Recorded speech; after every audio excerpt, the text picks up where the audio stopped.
Bueno, hola, buenos días a todos. Yo soy la doctora Tania Gisela Delgado Guzmán, soy residente de segundo año de alergia y inmunología clínica. Y el día de hoy vamos a ver un tema que considero que pues, es muy importante saber como parte de nuestra información, que tiene por nombre vasculitis. Y agradezco la asesoría del doctor Carlos Macuset Chánchez para la realización de esta presentación. Y como introducción tenemos que la vasculitis se considera que es una inflamación de la pared de los vasos y las vasculitis sistémicas van a ser trastornos multisistémicos de los vasos sanguíneos, los cuales van a ser definidos esto por el tamaño del vaso, los cuales pueden ser vasos pequeños, vasos medianos o grandes o de tamaño variable. Por lo que tenemos que cuando afectan a los vasos grandes va a ser a la aorta y sus ramas principales. Cuando es vasos medianos van a ser sobre todo las principales arterias y venas viscerales y además de sus ramas iniciales. Y cuando es vasos pequeños, bueno, va a afectar las arteriolas, los capilares, las arterias intraparenquitematosas, las vénulas y algunas venas. Hablando un poco de historia, tenemos que en el año 1866, unos científicos que tenían por nombre Kussmaul y Mayer, ellos relataron el primer relato de la vasculitis no infecciosa, donde posteriormente ellos la llamaron poliartritis nodosa. En 1952, SIC propuso el primer sistema de clasificación y en el año 1990, la American College of Rheumatology introdujo 7 criterios, esto para 7 formas de vasculitis. Y por último, en el año 1994 y en el año 1212, se formó lo que es la Conferencia de Consenso de Chapel Hill, donde establece ciertas definiciones uniformes.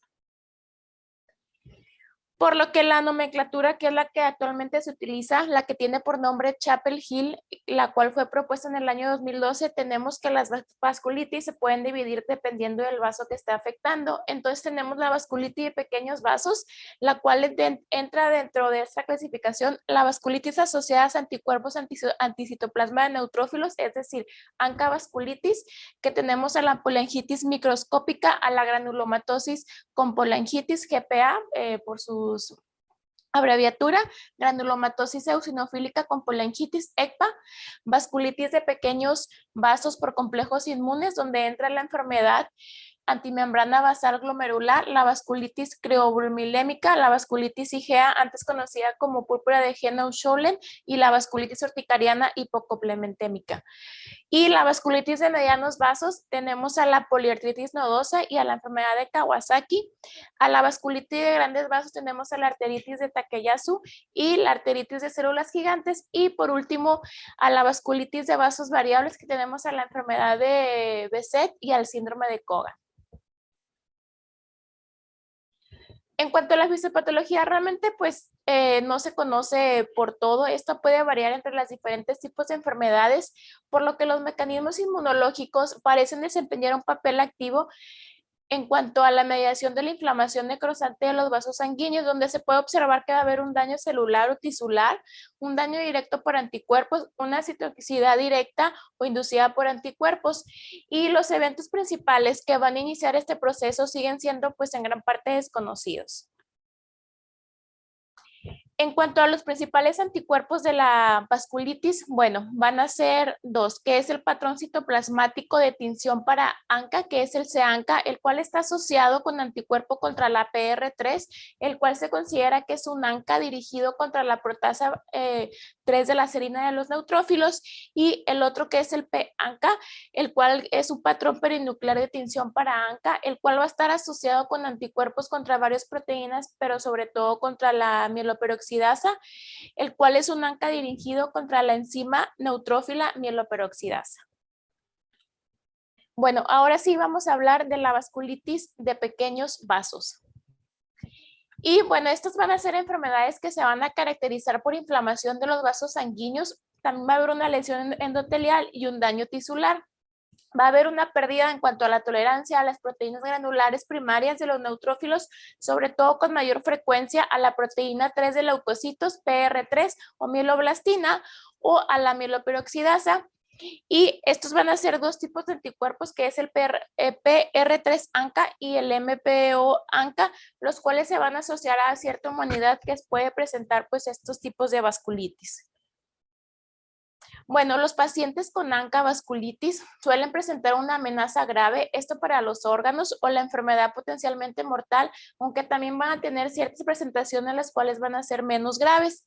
La tasa de prevalencia es entre 300 a 421 por millón de personas y la granulomatosis eosinofílica con polangitis, esta va a ser menos frecuente que la GPA o la MPA y la ANCA vasculitis va a ser en niños rara y va a ser menos común, esto quitando pues a la enfermedad de Kawasaki y a la vasculitis por IgA.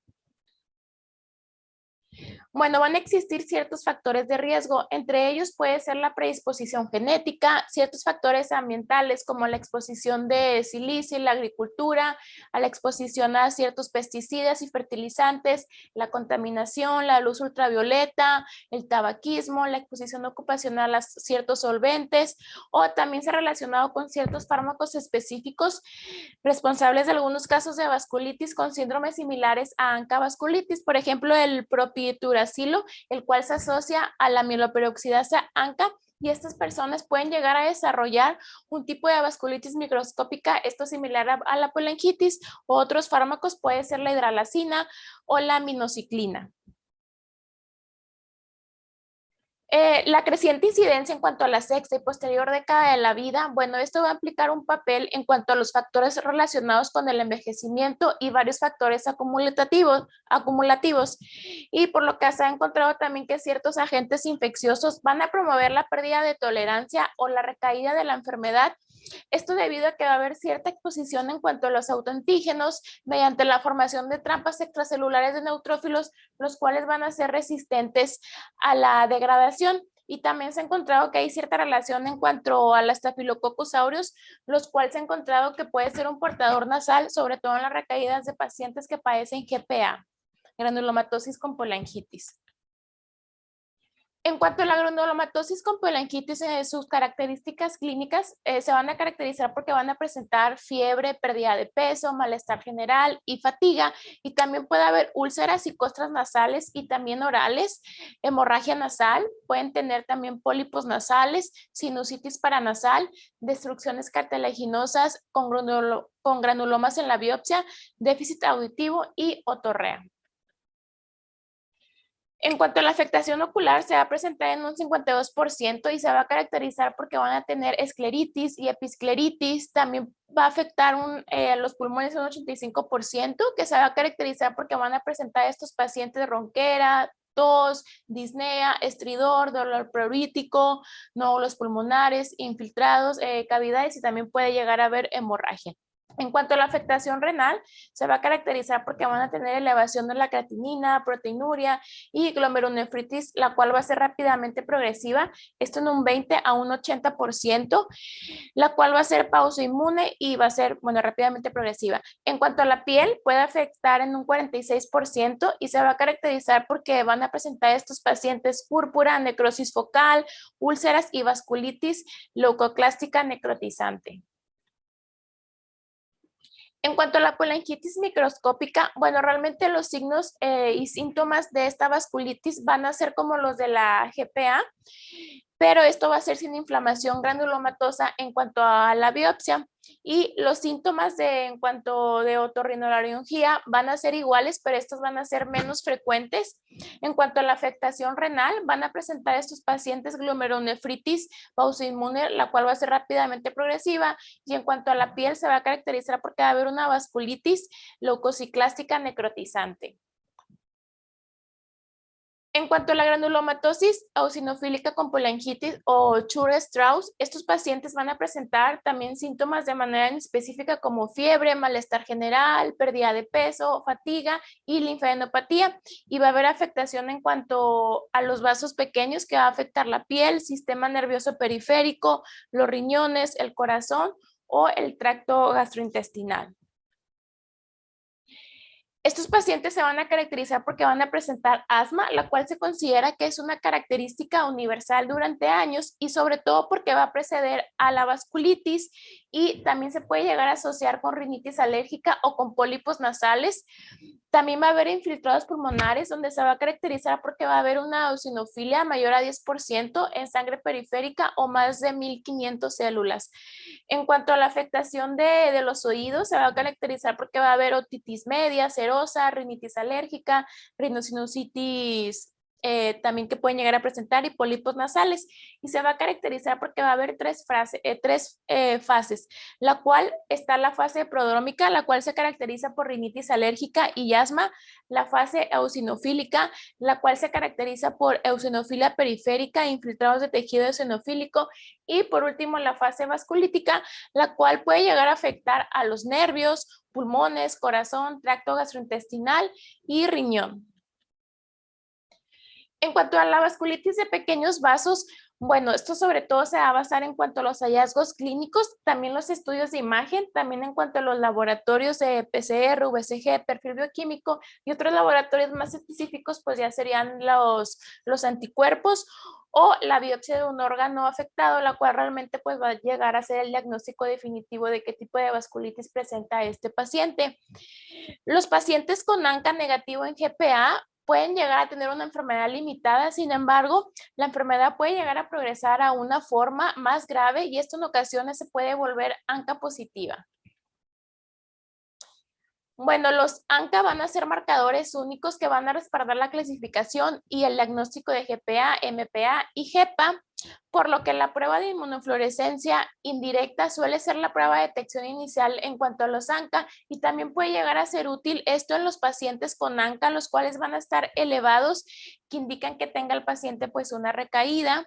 Y en cuanto a los laboratorios generales como PCR y VCG, realmente van a tener un uso limitado, esto para evaluar la actividad de la enfermedad debido pues a su falta de especificidad. Y en cuanto a los anticuerpos ANCA, bueno, tenemos a los ANCA dirigidos contra la proteína 3 de los leucocitos o la mieloperoxidasa. Entonces, en cuanto a la granulomatosis con polangitis o Wegener, tenemos que la biopsia pues va a ser el diagnóstico definitivo. Se puede tomar una biopsia renal donde se va a encontrar que hay una inflamación y necrosis granulomatosa con vasculitis. En cuanto a la biopsia pulmonar, bueno, esta va a ser normal. Se pueden llegar a observar cambios diagnósticos en un 91%. En cuanto a las vías respiratorias superiores, estas van a ser menos invasiva y va a haber una característica diagnóstica en un 21%. Y en cuanto a la biopsia renal, bueno, se puede llegar a encontrar glomerulonefritis, esto con media luna focal, la cual va a ser sedimentaria, necrosante, pocos o ningún complejo inmunitario.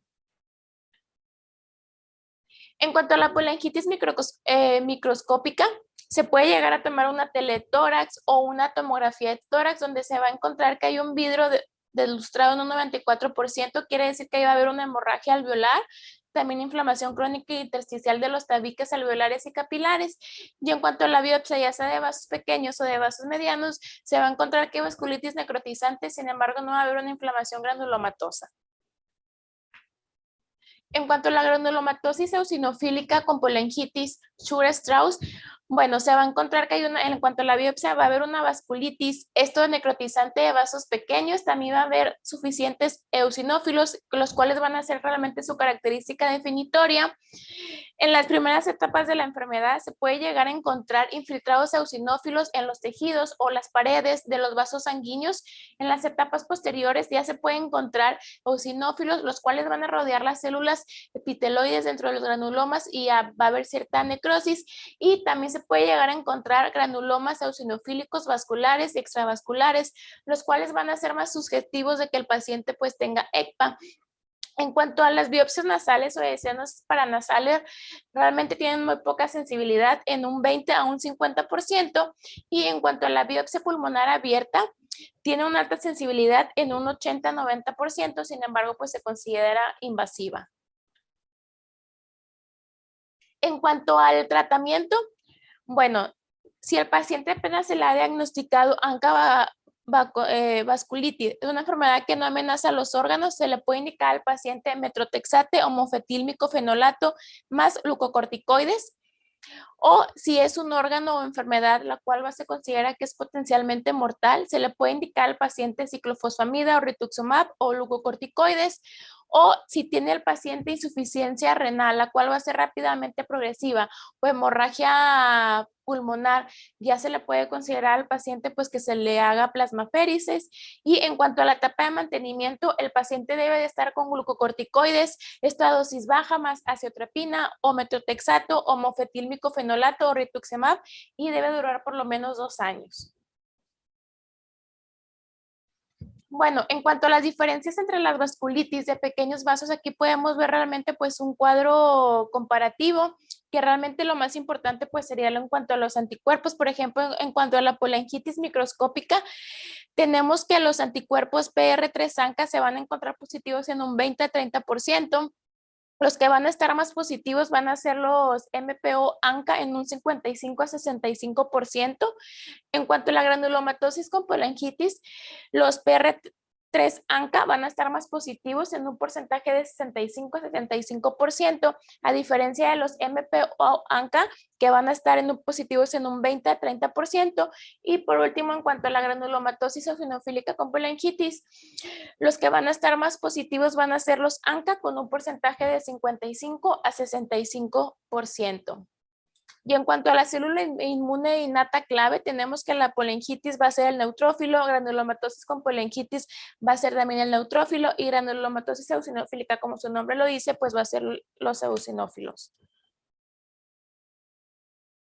En cuanto a las vasculitis por complejos inmunes, bueno, aquí lo quise como sintetizar en este cuadro comparativo. En cuanto a la enfermedad antimembrana basal glomerular, en cuanto a la presentación, sobre todo se va a presentar entre la tercera o la sexta década de la vida y va a ser más frecuente sobre todo en los hombres.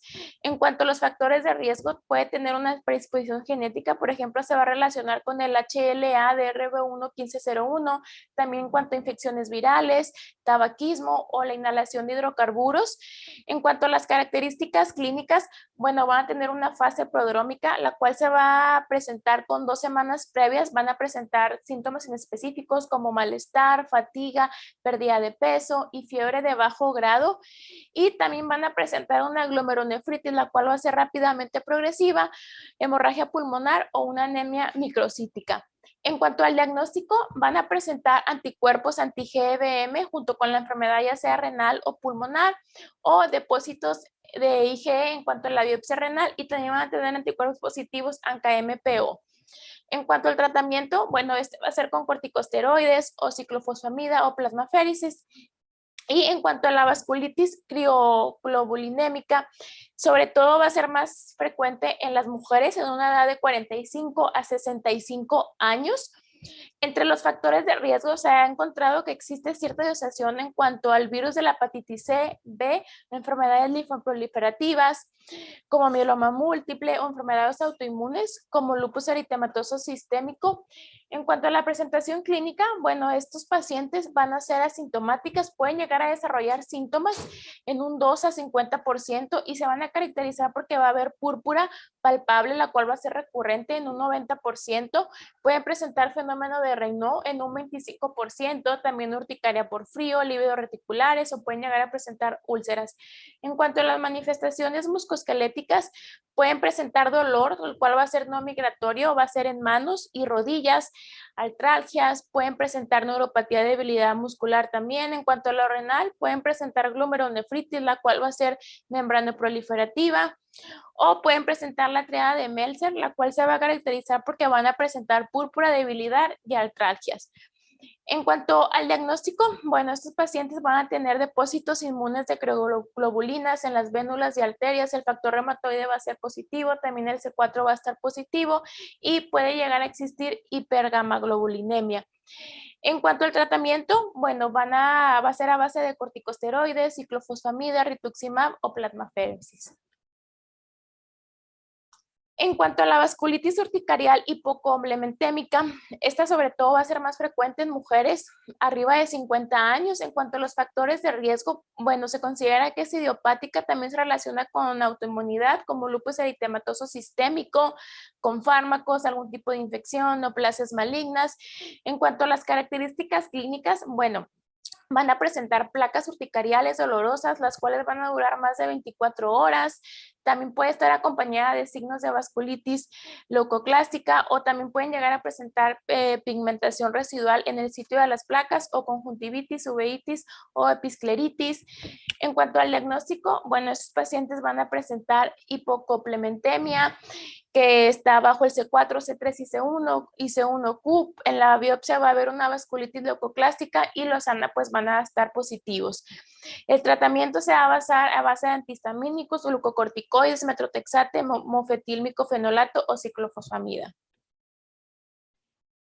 Y ahora vamos a pasar a la vasculitis de IgA, la cual se considera que es una vasculitis por inmunoglobulina A, antes conocida como púrpura de Genow-Schollen. Es una de las formas más comunes de vasculitis pediátrica, esto con una incidencia aproximadamente de 135 por cada millón de niños.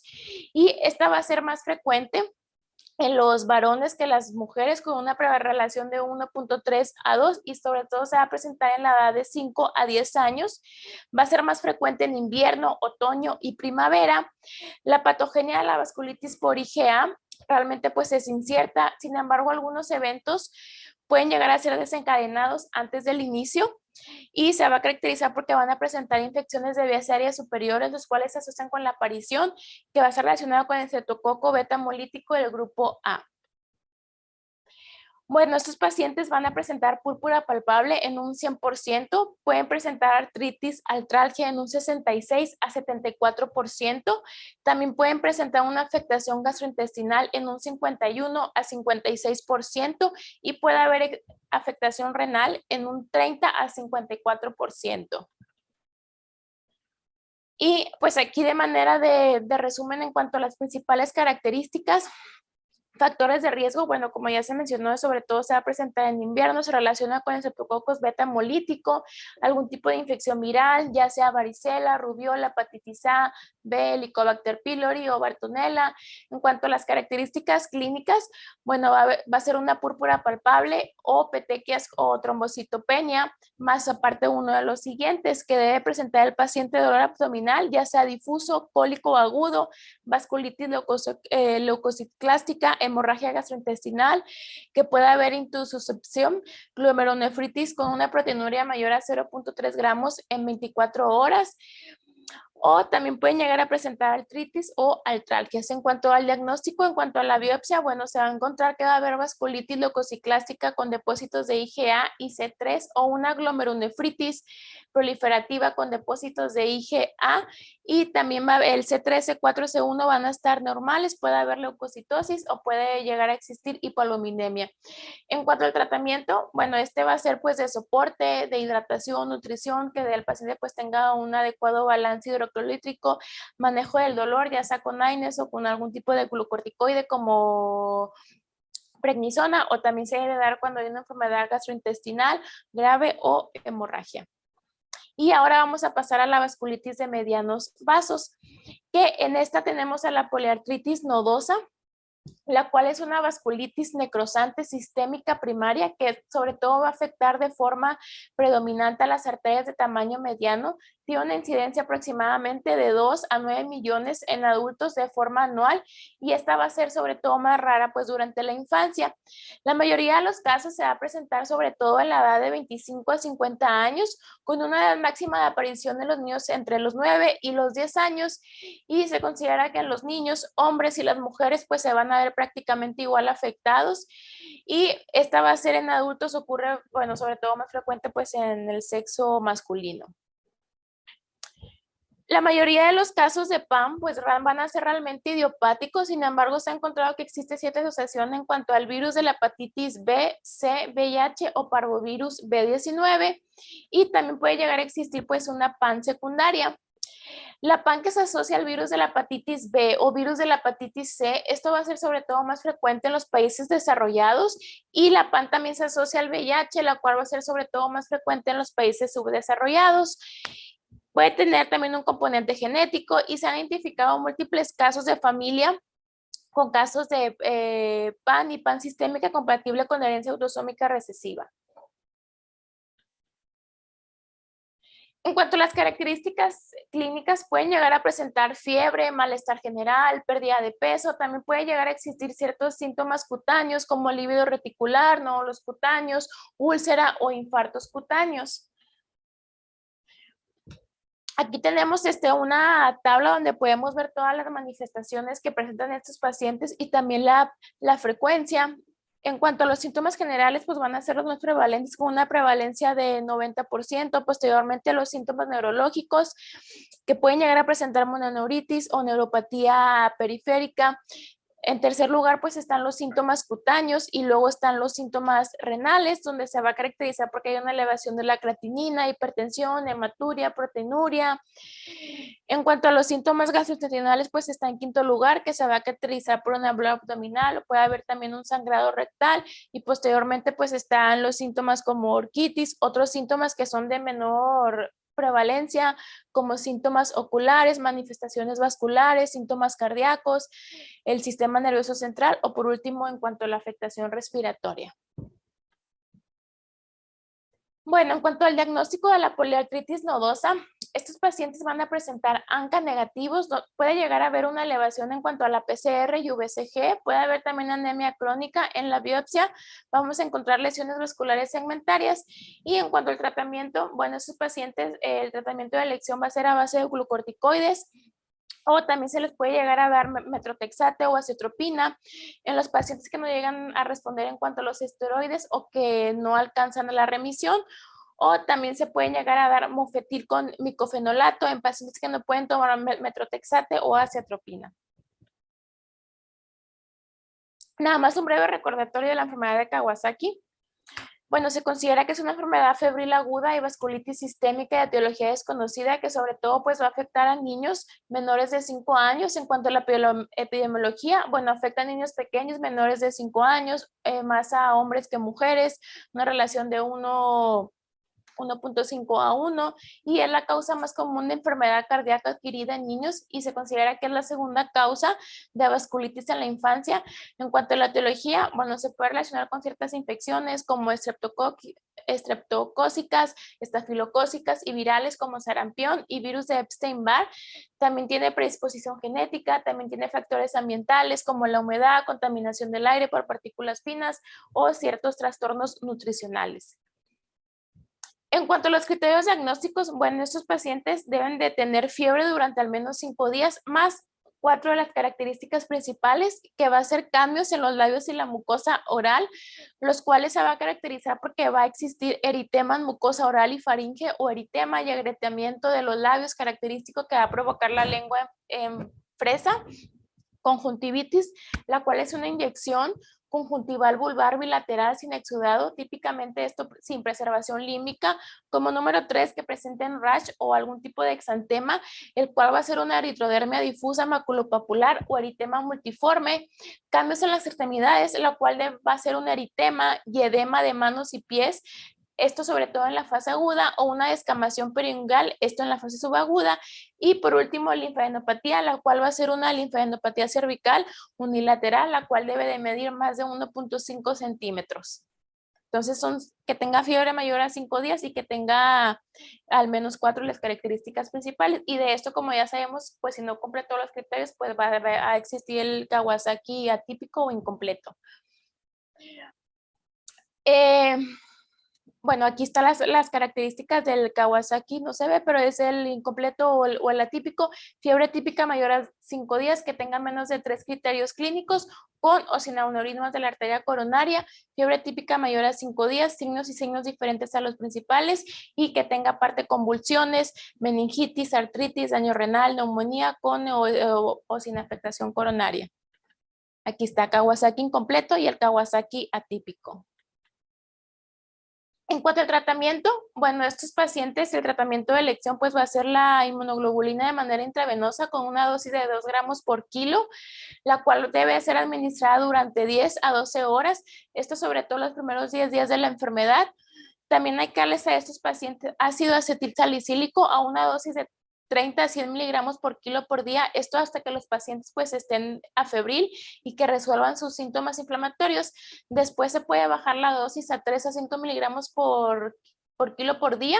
En cuanto a la enfermedad Kawasaki refractaria, se considera cuando resurge la fiebre, esto en 36 a 72 horas posteriores después de la finalización de la inmunoglobulina intravenosa, por lo que se considera que se debe administrar una segunda dosis de gamma-globulina a la misma dosis y velocidad.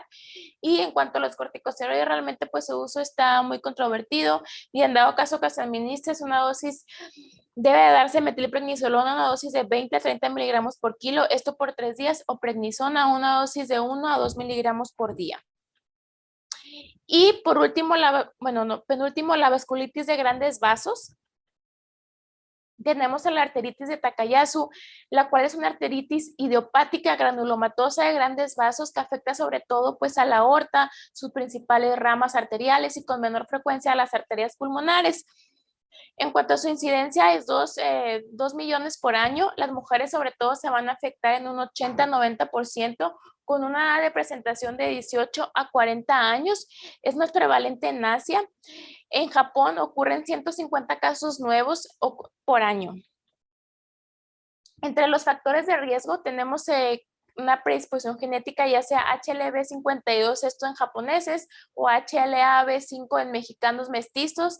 También se relaciona con el VIH, con la vacuna de influenza o con las vacunas de hepatitis B, también con la Mycobacterium tuberculosis, sobre todo en Asia, África y América del Sur, donde hay pues más prevalencia de la enfermedad de tuberculosis.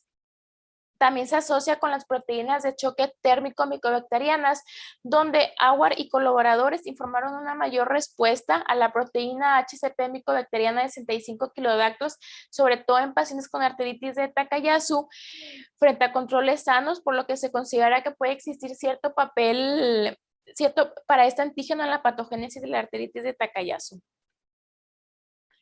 Bueno, en cuanto a las características clínicas, bueno, van a presentar síntomas constitucionales como fiebre, malestar general, dolores musculares, pérdida de peso y anorexia. La mayoría de los pacientes no buscan tratamiento hasta que aparecen signos, esto en la fase sin impulso, donde estos pacientes van a presentar hipertensión, sobre todo estenosis de la arteria renal, dolor precordial, disnea, palpitaciones, miocardiopatía dilatada, insuficiencia de la válvula aórtica.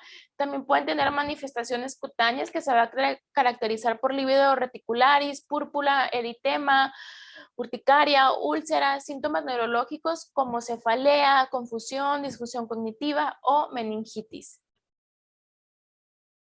También puede llegar a existir oclusión de la arteria carótida o claudicación de las extremidades superiores. Puede haber isquemia de las extremidades superiores secundaria esto a la estenosis, por lo que el retraso en el diagnóstico pues se considera que es bastante común. La isquemia va a ser debilitante de las extremidades superiores e inferiores, lo que a menudo conduce pues a que el paciente presente pulsos disminuidos o que estén ausentes.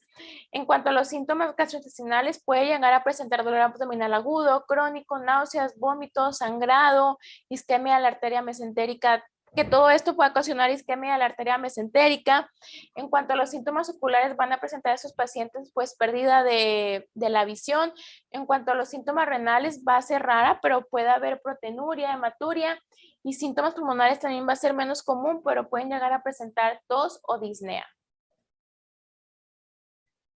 En cuanto a los criterios diagnósticos, de acuerdo al Colegio Americano de Reumatología del año pasado, del año 2022, bueno, tenemos que el paciente pues debe de presentar por lo menos estos criterios, que tenga menos de 60 años al momento del diagnóstico y que tenga evidencia de vasculitis. Esto pues en una imagen donde se evidencie, por lo que va a haber otros ciertos criterios: que tenga sexo femenino que equivale a más 1 punto, que tenga angina o dolor isquémico que equivale a más de 2 puntos, que tenga la claudicación ya sea del brazo o de la extremidad inferior que equivale a más de 2 puntos, y también todos estos criterios, los cuales valen más 2 puntos, más 2 puntos, más 1 punto. También van a existir ciertos criterios de imagen, por lo que todo, si suma 10 puntos, pues quiere decir que el paciente sí tiene arteritis de Takayasu. Y si tiene más de 5 puntos, pues ya el paciente también llega a presentar arteritis de Takayasu. En cuanto al tratamiento, bueno, este se va a basar a base de prednisona, una dosis de 1 miligramo por kilo por día, el cual debe de darse a 1 a 3 meses con una disminución gradual. También debe haber una terapia citotóxica cuando no van a responder a los glucorticoides. También se le puede dar a estos pacientes metrotexate, una dosis de 15 a 25 miligramos semanales en combinación con glucorticoides, lo cual va a inducir la remisión y va a iniciar el tratamiento con esteroides y pues aparte la toxicidad. También se puede dar ciclofosfamida. Esto tratamiento sobre todo se va a reservar para pacientes con enfermedad grave o que no pueden llegar a tomar esteroides y no van a responder o son intolerantes o son incapaces pues de tomar metrotexate. Puede llegar a existir una indicación quirúrgica, esto en los pacientes que tengan hipoperfusión cerebral, que tengan hipertensión renovascular o que tengan claudicación de extremidades o que ocupen alguna reparación del aneurisma o que tengan insuficiencia valvular. Y vamos a pasar a la arteritis de células gigantes, a la arteritis de la temporal. Es una vasculitis granulomatosa de grandes vasos que afecta a ramas extracraneales, sobre todo la arteria carótida. Es la forma más común de vasculitis y tiene una incidencia de 18.8 casos, esto por cada 100,000 personas, y sobre todo se va a presentar en personas que tengan más de 50 años, con una proporción de mujer a hombre de 2 a 1.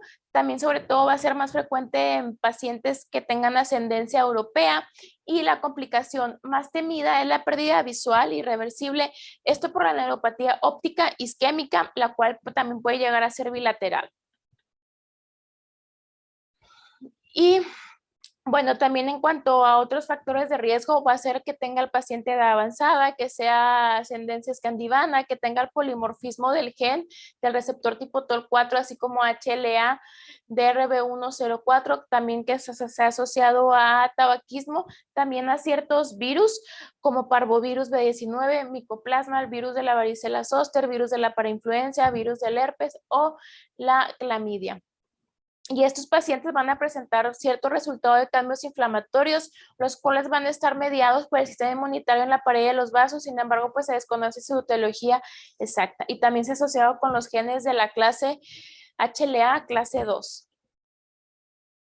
En cuanto a las manifestaciones clínicas, bueno, estos pacientes van a presentar síntomas constitucionales, los cuales pueden ser uno o más síntomas, como pérdida de peso, fiebre, fatiga, anorexia, malestar. Puede llegar a haber fiebre de bajo grado en un 40%, y también van a presentar dolor de cabeza, el cual va a ser muy característico de estos pacientes. Sin embargo, pueden estar ausentes en pacientes con afectación aislada de grandes vasos extracraneales, los cuales van a representar al 10 al 15%. El dolor de cabeza, bueno, se puede presentar al 65% de los pacientes. Este puede ser temporal, occipital, periorbitario o puede ser no focal. Puede tener un inicio insidioso y van a progresar gradualmente con el tiempo, aunque pueden llegar a resolverse espontáneamente. Sin embargo, esto puede ser en raras ocasiones, incluso aunque no tenga tratamiento del paciente, y también pueden llegar a presentar a esos pacientes sensibilidad en el cuero cabelludo. Puede haber también la claudicación de la mandíbula, la cual se va a caracterizar porque va a haber una disminución del suministro de sangre a los músculos de la mandíbula y se va a presentar en un 30% de los pacientes. Puede haber anomalía de la arteria temporal, que se caracteriza porque hay una inflamación nodular, la sensibilidad, pérdida del pulso de la arteria temporal, y esta ya sea unilateral o bilateral. Esa se va a presentar en el 50% de los pacientes. También pueden presentar síntomas visuales, esto en el 15% de los pacientes. Puede presentar una neuropatía óptica isquémica anterior, sobre todo porque hay una vasculitis que afecta la arteria oftálmica o las arterias ciliares posteriores. De forma inicial, los pacientes pueden tener una pérdida transitoria de la visión o una amaurosis fugaz. La pérdida de la visión también puede ser repentina o indolora, puede ser unilateral o bilateral, puede el alto riesgo de pérdida de visión bilateral. Si la pérdida de visión es unilateral, esta no se va a tratar de forma urgente con corticosteroides a dosis alta, y la pérdida de la visión puede llegar a ser parcial o completa y pues puede llegar a ser de manera irreversible. También pueden llegar a presentar estos pacientes polimalgia reumática, lo cual se va a caracterizar porque van a presentar sinovitis o periartritis, la cual afectará la cintura escapular o la cadera. que provoca dolor, rigidez, pérdida del rango del movimiento, la cintura escapular y cadena bilateral. Este se va a presentar en el 40 al 60% de los pacientes y del 15 al 20% de los pacientes con polimalgia reumática también van a tener arteritis de células gigantes. Pueden llegar a presentar síntomas neurológicos en un 30% de los pacientes, que se va a caracterizar porque van a presentar mononeuropatía o neuropatía periférica, esto especialmente sobre todo la raíz nerviosa C5. Pueden tener síntomas respiratorios. En el 10% de los pacientes puede haber tos seca productiva, dolor de garganta o ronquera. Pueden llegar a existir ciertos fenotipos como es el fenotipo craneal, la enfermedad inflamatoria sistémica, polimalgia reumática o la afectación de los grandes vasos. En cuanto a los criterios, también por la Academia Americana del Colegio de Reumatología del 2002, bueno, el que se requiere es que tenga el paciente más de 50 años y debe tener todos estos criterios para que el paciente pueda decir que tiene arteritis de células gigantes, y por lo menos todo esto suma 10 puntos y por lo menos debe tener más de 6 puntos para que se considere el diagnóstico de arteritis de células gigantes. En cuanto al tratamiento, bueno, este se va a basar a base de esteroides. Se debe dar una dosis de prednisona a 40-60 miligramos por día, o también se puede dar a 60 miligramos por día o a 50, esto durante 2 semanas, o 40 miligramos por día, esto se da 4 semanas, y el 10% puede llegar a responder de 1 a 2 semanas. También se puede dar metilprednisolona, una dosis de 1 gramo, y pueden llegar a presentar efectos adversos, esto en un 35-85%. También se debe dar aspirina, una dosis de 81 miligramos por día, el cual reduce el riesgo de complicaciones isquémicas. El metotrexate, bueno, este va a ser menos eficaz, y el infliximab pues no se recomienda. Y ya por último, en cuanto a la vasculitis de vasos variables, tenemos a la enfermedad de Behçet, el cual se considera que es una enfermedad inflamatoria multisistémica que afecta sobre todo todos los vasos. En cuanto, sobre todo va a afectar a pacientes de 20 a 35 años, mayor, que sean masculinos. Factores de riesgo relaciona con el HLB51. En cuanto a las manifestaciones clínicas, van a presentar úlceras orales aptosas, ulceración genital, la cual va a ser recurrente, uveitis anterior o posterior. Pueden tener manifestaciones cutáneas como pseudofoliculitis, eritema nodoso, artralgia o poliartritis. Y en cuanto al diagnóstico, realmente pues es clínico. El tratamiento se va a basar a base de esteroides, ya sea tópicos o intralesionales, dapsona, colchicina o inmunosupresores. Cuando al síndrome de Cohen, bueno, esta va a ser una vasculitis sistémica autoinmune. En cuanto a la epidemiología, bueno, va a ser muy rara. Realmente se han reportado 300 casos en la literatura. Se puede llegar a presentar en cualquier edad, sobre todo va a ser más frecuente en la tercera o cuarta década de la vida. Se ha relacionado con infección de clamidia, borrelia, otras enfermedades autoinmunes. Y en cuanto a las manifestaciones clínicas, bueno, se ha relacionado con síntomas constitucionales. También pueden tener queratitis intersticial, síntomas vestíbulo-auditivos, o también puede haber una presentación atípica que se va a caracterizar porque van a presentar variedad de síntomas oculares como conjuntivitis, episcleritis o uveitis. El diagnóstico realmente va a ser clínico y el tratamiento pues se va a basar a base de esteroides o metotrexato. Y ya por último, como conclusiones personales, tenemos que la vasculitis van a ser trastornos que se caracterizan por la inflamación de los vasos, el cual puede llegar a ser un reto o llegar al diagnóstico por las características clínicas que van a presentar pues este tipo de pacientes, que muchas veces pues se pueden llegar a aparecer. La vasculitis a menudo son enfermedades graves y en ocasiones mortales que requieren un reconocimiento y tratamiento inmediato. La afectación sintomática generalmente refleja y sigue el patrón de los órganos afectados. El manejo inicial sobre todo implica el uso de dosis medias altas de esteroides con el uso de agente inmunosupresor adicional en algunas formas de enfermedad. Y ya sería todo por mi parte.